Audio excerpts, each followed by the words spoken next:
Baik, Assalamualaikum warahmatullahi wabarakatuh. Selamat datang kembali saudara mahasiswa PVTM dan PVTO Fakultas Saintek Universitas IFET Semarang. Pada kesempatan kali ini kita akan mempelajari, atau pada perkuliahan kalian kita akan mempelajari materi dasar elektronika otomotif. Tentunya minggu kemarin sudah mengulas tentang RPS ya. Saya harap semua mahasiswa sudah mengecek dan membaca RPS yang sudah saya upload, baik itu di My Event ya, atau di dashboard mahasiswa, dan selanjutnya saya juga sudah upload pada akun atau pada Google Classroom masing-masing kelas. Oke, untuk yang materi kali ini kita akan membahas materi tentang dasar-dasar elektronika otomotif. Yang perlu saudara mahasiswa ketahui adalah sebelum memulai perkuliahan, saya harap di situ sudah ada saya share materi PowerPoint. Silahkan saudara mahasiswa dapat mengunduh ataupun membuka materinya, dan kita akan bahas materi perkuliahan ini bersama-sama pada kesempatan ini. Baik, kita masuk ke materi rangkaian elektronika ya.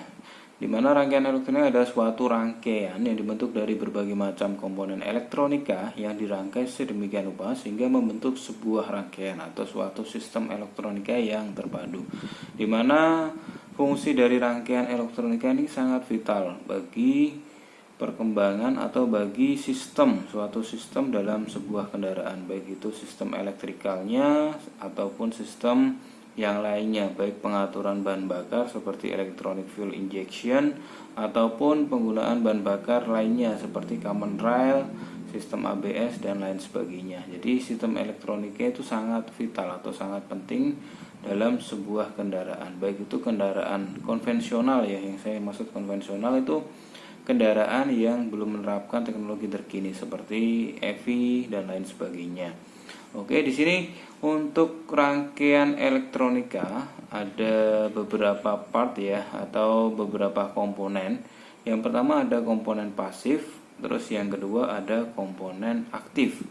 Ya, di sini dikatakan pasif. Kenapa kok dikatakan pasif ya?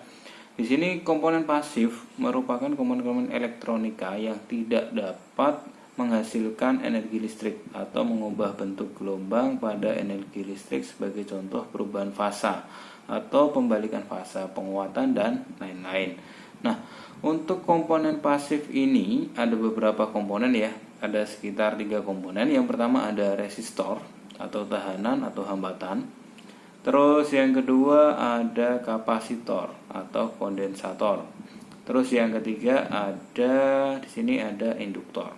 Nah, ini ada beberapa komponen untuk komponen pasifnya ya. Nah, ini yang pertama resistor. Nah, resistor bisa juga disebut sebagai hambatan, tahanan, ataupun pelawan, weerstand dalam bahasa Belanda ya. Yang ini digunakan pada hampir semua rangkaian elektronika. Fungsi resistor sendiri dalam suatu rangkaian elektronika dapat saja berbeda. Misalnya ini ya.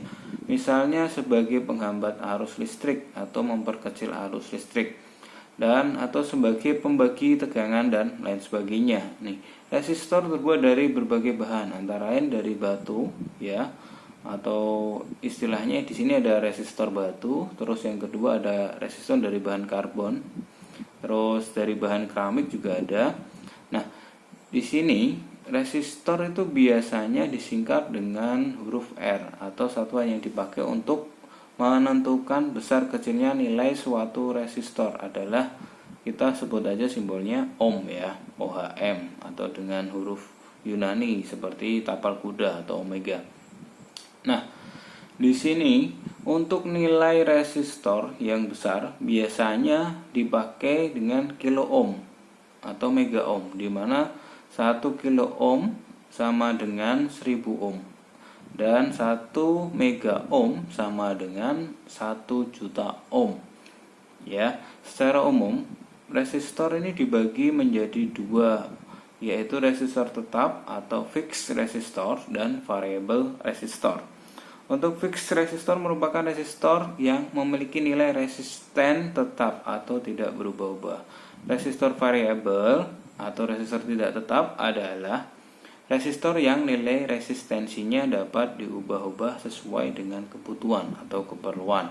Nah, perubahan nilai resistor variabel dapat dilakukan dengan cara memutar atau menggeser pengaturannya. Nah, di sini perubahan nilai-nilai resistensi resistor variabel dapat dilakukan dengan cara manual ataupun melalui besaran-besaran fisika lain seperti cahaya, suhu, dan lain sebagainya. Oke, di sini untuk pengaturan secara manual dikenal dua jenis resistor. Yang pertama ada potensiometer dan kedua trim pot. Nah, silakan saudara mahasiswa dapat mencari sendiri perbedaan antara kedua jenis ini, antara potensiometer dan trim pot. Oke, untuk komponen selanjutnya dari komponen yang pasif ini ada kapasitor atau kondensator. Di sini saudara mahasiswa dapat melihat gambarnya seperti apa. Tentu saudara sudah familiar dengan gambar tersebut. Nah, ini ya, kapasitor atau kondensator termasuk salah satu komponen pasif yang banyak dipakai dalam rangkaian elektronika. Kondensator ini terdapat dua lempengan penghantar yang mempunyai sekat atau satu sama lain itu oleh bahan isolasi atau dibatasi oleh bahan isolasi ya. Bahan isolasi antara kedua lempengan penghantar tersebut di elektrikum atau di elektrika namanya ya. Nah, di sini terdapat beberapa jenis kondensator menurut bahan di elektrikumnya. Ini ya, yang pertama ada ini. Kondensator mempunyai sifat menyimpan muatan listrik. Kemampuan menyimpan beberapa banyak muatan listrik ini disebut kapasitas kondensator atau kapasitansi. Nah, satuan kapasitor adalah satuannya ini pakainya farad ya, atau dengan simbol huruf F. Kondensator biasanya disimbolkan dengan notasi huruf C. Apabila pada lempengan-lempengan kondensator dengan 1 volt sehingga mampu menyimpan muatan listrik sebesar 1 coulomb, maka kapasitansinya adalah 1 farad. Nah, untuk satuannya atau satuan pecahan silahkan saudara mahasiswa dapat searching sendiri ya, dapat belajar secara mandiri atau lebih jelasnya nanti dapat menggali informasi berbagai macam sumber, contohnya di internet, YouTube, dan lain sebagainya. Nah, ini ya. Untuk selanjutnya, ini ya, faktor-faktor yang menentukan nilai kapasitansi kondensator. Nah, ini yang pertama ada luas lempengan atau keping penghantar. Yang kedua, tebal dieлекtrika atau jarak antar lempengan penghantar. Terus yang ketiga, jenis dieлекtrika yang dipakai. Nah, di sini juga ada rumusnya. Saudara masih dapat memperhatikan rumus tersebut. Semisal ada latihan soal, bisa menggunakan rumus yang sudah tertera pada video ini. Oke, selanjutnya ada induktor. Ini untuk apa? Untuk komponen pasifnya ya. Ini induktor atau induksasi. Induktansi adalah suatu elemen pasif dari rangkaian listrik yang berupa kawat dari suatu kumparan yang dapat menyimpan energi listrik sehingga beberapa periode dan melepaskannya selama periode lainnya, sehingga rata-rata akan menjadi nol. Nah, ini ya. Sini juga sudah diterangkan sama seperti halnya resistor ya. Induktor dapat juga dihubung dengan cara seri paralel maupun seri paralel. Besaran induktansi total dalam suatu rangkaian dapat dihitung dengan metode yang sama dengan menghitung besarnya tahanan total atau simbol induktor diperlihatkan pada gambar berikut. Di sini ada simbolnya ya. Oke, simbol induktor bisa diperhatikan. Jika terdapat nanti ada soal atau analisis gambar, dapat disimpulkan bahwa gambar ini atau simbol ini merupakan simbol dari induktor. Baik, selanjutnya kita akan memasuki materi komponen aktif dalam komponen dasar-dasar elektronika otomotif. Nah, di sini komponen aktif ya. Komponen aktif yang dinamakan komponen aktif dalam bidang elektronika adalah komponen-komponen elektronika yang menghasilkan energi listrik atau dapat juga berupa komponen elektronika yang mengatur aliran listrik seperti perubahan bentuk gelombang, pembalikan fasa, penguatan, pengolahan data, dan lain sebagainya. Sebagian besar komponen aktif dalam bidang elektronika terbuat dari bahan semikonduktor. Nah, yang dimaksud semikonduktor yaitu bahan dari silikon atau germanium. Nah, pada tulisan ini hanya akan diuraikan atau pada kesempatan kali ini saya akan membahas beberapa komponen aktif yang sering sekali digunakan pada industri otomotif. Nah, yang pertama ada dioda. Nih, saudara mahasiswa bisa melihat gambar dioda. Saya rasa sudah sangat familiar ya dengan gambar ini. Nah, dioda adalah sebuah kata majemuk yang berarti dua elektroda, di mana di berarti dua dan oda berasal dari kata elektroda.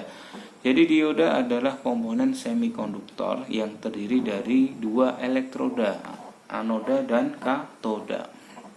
Nah, anoda itu bersifat positif atau dalam artian kekurangan elektron, sedangkan katoda bersifat negatif atau kelebihan elektron. Nah, untuk simbol dari dioda dapat diperhatikan pada gambar berikut. Ini simbolnya ya, jangan sampai nanti ketukar antara simbol dioda dan simbol komponen kelistrikan lainnya.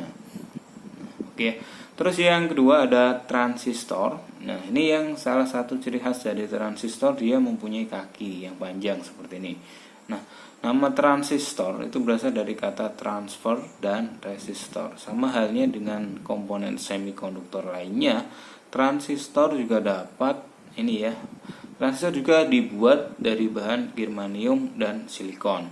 Nah, dalam bidang elektronika, komponen transistor banyak sekali macam ragamnya. Ini yang pertama antara lain ya, transistor efek medan atau field effect transistor atau yang disingkat FET.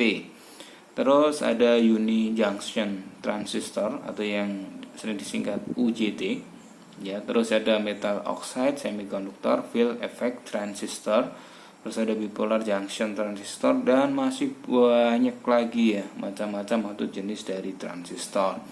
Nah, untuk dalam pengoperasiannya penggunaan transistor itu kebanyakan diterapkan sebagai penguat saklar elektronik. Nah, transistor ini bipolar, memiliki 3 buah terminal atau kaki ya. Untuk kaki yang pertama itu kaki emitor, diberi notase E.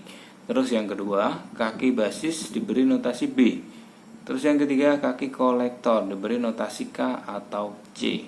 Nah, dalam bidang elektronika itu dikenal 2 macam jenis transistor ya. Yang pertama ada transistor PNP, terus ada yang kedua transistor NPN. Untuk yang PNP ini bukan plug and play ya, tapi transistor PNP itu singkatan dari positif, negatif, positif. Terus yang transistor NPN itu singkatan dari negatif, positif, negatif.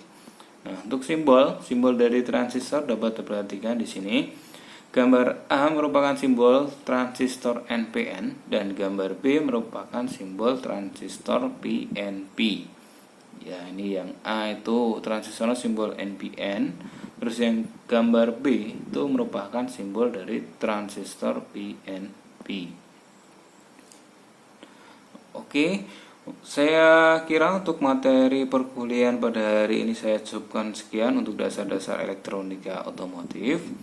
Silahkan saudara mahasiswa dapat mempelajari materi ini secara mandiri, disesuaikan dengan kebutuhan mahasiswa sendiri. Dalam artian, semisal kalau pagi saudara mahasiswa sibuk bekerja, ya materi silahkan bisa dibaca-baca setelah selesai bekerja ataupun jam istirahat bekerja. Malam pun tidak apa-apa asal tidak melebihi hari yang sudah ditentukan untuk sistem perkuliahan pada mata kuliah yang saya ampu.